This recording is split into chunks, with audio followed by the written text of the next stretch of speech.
Right, hey guys, how are we doing? Back under the roof from O'Hara, and today we're checking out Oda just revealed one of the biggest secrets in One Piece.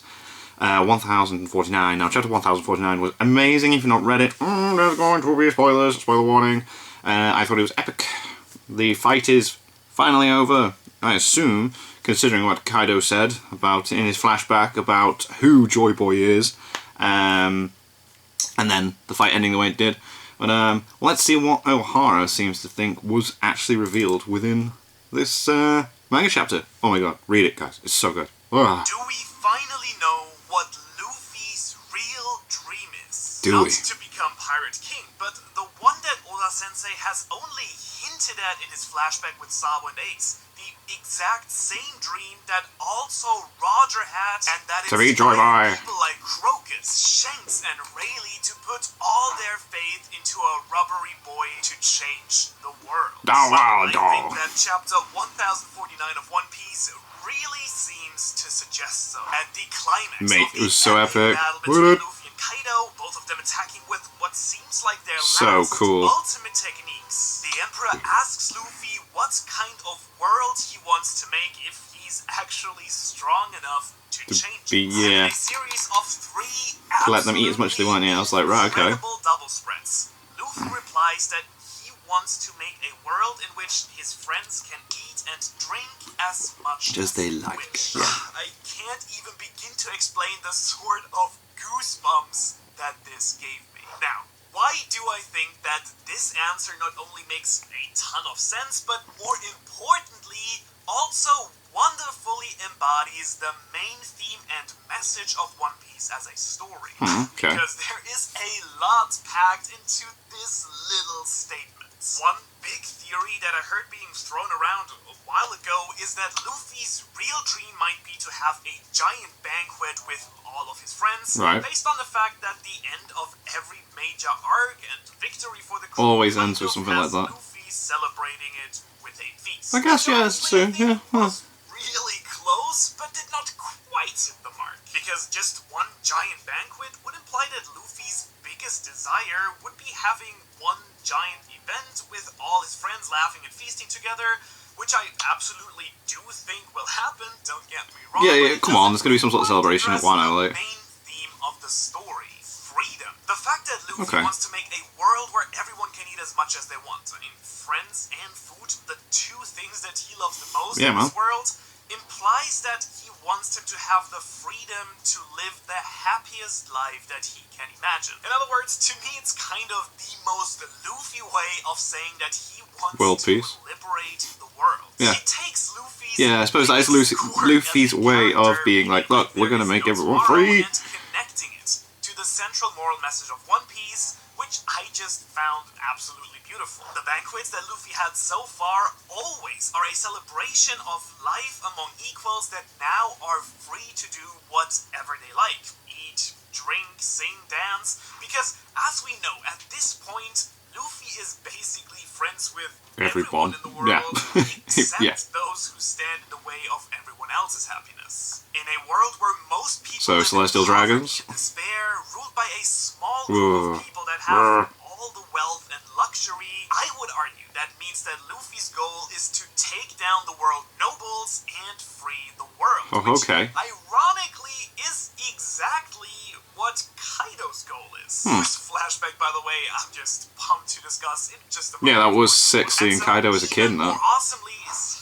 awesomely a word. Awesomely. Now it is. Even more awesomely, the theme of eating and drinking as much as one likes not only references the story as a whole, but of course also connects wonderfully to the themes of Wano in particular as well. A country that is starving and has no clean Yeah. water to drink. An Sucks, arc man. that literally started with Luffy being gifted the little bit Oh, of the amount of Thomas rice that she had, actually yeah. had to Yeah, eat. yeah. And so he shouts his dream for a better world at the climax of the raid on Onigashima, where Kaido has been holding a yearly banquet with all the food and all the drinks anyone could want, but only for his men and those few who are actually in power. And so even though Luffy and Kaido share the exact same goal in a way, freeing the world, Kaido has taken the wrong path. Yeah, to definitely, get there, and then Luffy becoming wants to do what the he right hated thing. the most in the process. process. Don't you find it ironic as well that we see Kaido literally declaring war on the nobles that took away his freedom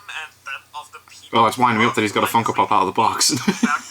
Sorry to see that. Nobles inside Wano itself, because that is Kaido's big flaw as a character that in the end only Luffy will be able to make him see. Definitely. It's actually very similar to Big Mom, I feel, now that I think about it, because she has created an actual country made out of food. Also pretty much based on Luffy's dream, only that here the people are of course not really free to do whatever they want and live a happy life. Though, let's be real, it's a lot better than Wano in the end. Yeah, that's true. Very true. Jesus. Basically started where Luffy did, only that where Kaido and Big Mom lost their course somewhere along the way and turned into villains, Luffy will be the one who actually succeeds in making this dream a reality. Most importantly, without becoming the bad guy in the process. I mean, that's what always has made Luffy special and why I love this chapter. Mate, it's so good. Chapter's so good. So much. Also, did you notice how young Big Mom is very similar to young Luffy, genuinely kind and caring, or how young Kaido in this chapter basically looks like a young Luffy? He does look like Luffy a little bit, yeah. And actually, since we're on the topic right now, let me share my thoughts on Kaido's flashback that we got in this chapter. Go on. Well, okay, so as you will notice, I absolutely loved the overall story of how Kaido became the person who he is today. Yeah, it was dead cool. I will go into detail here in just a moment. They went to sign off the Marines. I have to get this one thing off my chest first, because if this is going to be everything that we're going to get for his past, that would be way too short for me. We do need more. Yeah. This is the final villain of not only the longest arc in all of One Piece, but also the entire Yonko saga past the time skip. I mean, Kaido has gotten a ton of absolutely next level character development during Onigashima, but I just really want to see more details and more interactions. Yeah, I want to see more of his past, yeah. At least an entire chapter, 2 or 3 or 4. I want to see more of Kaido. I mean, they've done it before with flashbacks with people, haven't they, that don't focus on Luffy and that. Probably saving a lot of that for when he's actually gonna reveal Rocks and his past. Yeah, that's... Oh, God, yeah, hell yeah, let's go. Whoa. Is interesting and important to the story right now, not like 100 chapters from now. And so, if this is it, if this is all we're gonna get, not quite long enough for me personally. I want to see I want more. However, that being said, what gives me a lot of hope, honestly, that we will see a lot more from Kaido's past is the fact that we still don't know a lot about, for example, why he was experimented on, how he recruited the rest of his men, how he learned about Joy Boy in the first place, yeah, and so forth. So truly, fingers crossed for some more. The flashback that we did get so far, though, content-wise at least, was just so good. I mean, I love the fact that Kaido is from a kingdom that's literally called vodka. Yeah, I thought that was quite funny.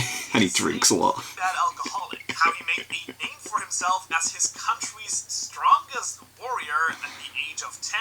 Only Very to be impressive. sold off to the Marines by the king for the chance to get more power by getting access to the reverie. Yeah, to be have a seat in the reverie, it's like, well... did war and plundering as its main job to raise enough money for the Heavenly Tribute, which is basically protection money a country has to pay to the world government to not be attacked by them. Actually, it kind of feels like the world government is sort of a mafia that runs... They are, aren't they? They really are. This explains a lot of Kaido's character traits. He has known nothing but war ever since he was a little kid, really. He has learned to hate the world government as they're responsible for his childhood and being sold and betrayed by his entire country. I absolutely love that Oda-sensei baited us by saying that Kaido was captured and executed a bunch of times by the Marines, but as it turns out, most of the time he just escaped and let himself be captured again, so he could just eat.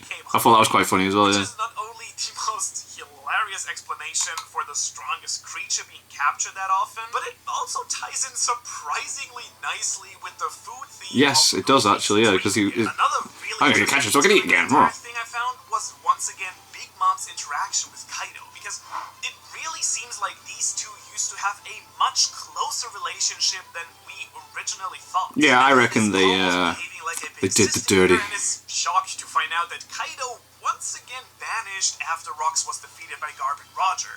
He vanishes a lot, it seems. And again, we still don't know how this all played out, but it sounds like at least these two were pretty close even after whatever went down at God Valley. But in a way, the most important reveal in this entire chapter, to me at least, was something that I had already been speculating for quite a while now, and was nice to see confirmed. Because Kaido basically confirms to us that he's been trying to bring about the return of Joy Boy. And while King thought that it would be Kaido himself, Kaido was waiting for the one Who can beat him, defeat yeah. him, which is why he was so disappointed at the beginning that Luffy couldn't defeat him, only that Luffy came back not once, not twice, but 3 times, baby. correctly. Each time stronger and more determined than before. And the fact that Kaido remembers this conversation with King at the moment that he's punched down by Luffy, to me really shows that he is almost relieved and happy that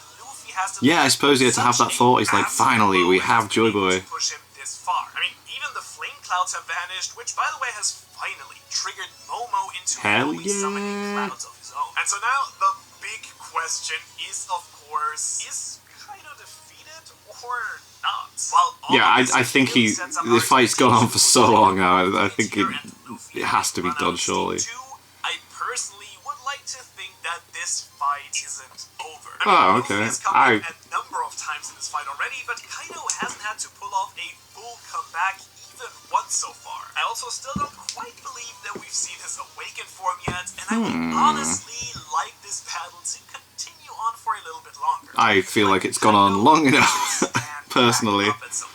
However, That's my opinion. Have to be against Luffy, really. I think the last panel shows us that Kaido has realized that Luffy is Joy Boy and is acknowledging his power. Luffy has overcome him in this moment. And so I would absolutely love to see Kaido getting back up to defend Luffy against the government forces or Black, or whoever it might be that might try to take Luffy out while they... That'd be interesting because you've got CP0 there as well, haven't you? Joy Boy and They could try and take... because they did get involved with the fight, didn't they? Ooh. Yeah, what if they try and kill Luffy and then Kaido jumps in? Huh. Actually, if you want to know why, you really can't ignore this analysis video of Kaido I've done, and if you've enjoyed this video, why not subscribe to the channel for more? Already am, math brain. Yeah, what if, like, he's right here, what if, so yeah, Kaido's there on the floor, Luffy's there on the floor, and then CP0 jump in to try and assassinate Luffy, you know, get involved again, and then Kaido gets in the way, and then, that'd be cool. Oh, mate, whoa, chapter 1,4049. That was amazing. And, yeah, the whole feast thing, I don't think it spoiled, like, the biggest secret, but, yeah, it doesn't, yeah, okay, I see what you're saying. The Pirate King thing is, like, always been his dream, but really, is it? Because, it does seem like for him to, instead of shouting at Kaido saying he wants to be, like, King of the Pirates, instead shouting, like, what he did, does imply that he has saving everyone on a higher priority than becoming King of the Pirates, so I see where he's going with that. Cool, but anyway, awesome. Thank you to my patrons. If you want to have your name at the end of every video, a link is in the description to the Patreon page. $1 a month is all I ask to help support the channel. It's greatly appreciated. Thank you guys very much for that. And thank you all for watching. What do you guys think of that? What do you guys think of this? Click like, subscribe if you haven't already. Comments down below. Let me know what I should watch in future videos. I'll see you guys, all you guys, later.